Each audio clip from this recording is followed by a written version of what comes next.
Hi, I'm Devin with Artbeads.com, and I'm here with Jeff Elvin of Dakota Stones, and I'm so fortunate to have him here because I wanted to talk about a stone that has made a huge impression on me and a huge impression on our customers. And I can't remember, what is this stone type that has made such an impression called? I don't remember. Is it agate? No, I don't think so. But what is it? Jasper? Some sort of jasper. Impression jasper. Boy, was that corny or dad jokey stuff or what? Anyway, impression jasper has been really cool, and it comes in these collar designs, which is, that you can use them as beads, you can use them as pendants. Go to our learning center at Artbeads to really check out how they're used. Cynthia and Sherry, there's just some wonderful design ideas, and I can't really begin to suggest anything.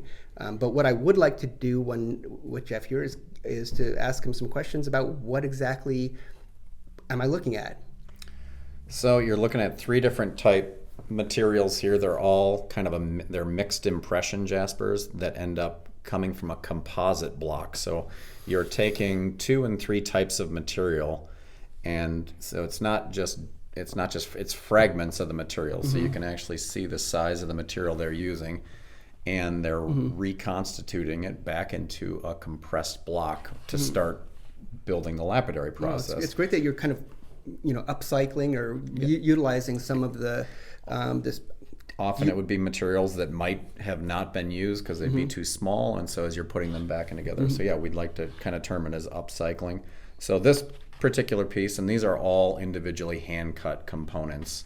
So even these are uniform, they're coming with a mold, and then they're literally hand-cutting each of these. Okay. This one has, the green is your impression jasper, and if you can see down into it, there's pyrite mixed within it. That kind of gives it that a little more of a metallic look and breaks up the material. The material down here is going to have your impression jasper, so that would actually be one large chunk of impression jasper, another one. And then this is going to be a mix of bronzite and mother of pearl that's put into that. And then this one would be a mix of lapis, mother of pearl, and bronzite.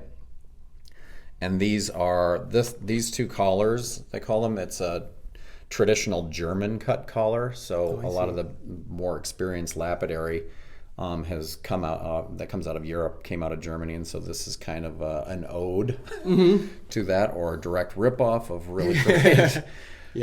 But these are all each individually drilled bead, and then the angle that this has to come at to do it and lay, and that's the precision of the German cutting to get that. Otherwise, it would lay kind of wonky and different if you kept it all as one design, or as you said. You can break it up into multiple different designs or put beads in between it to add distance and length. Right. Yeah.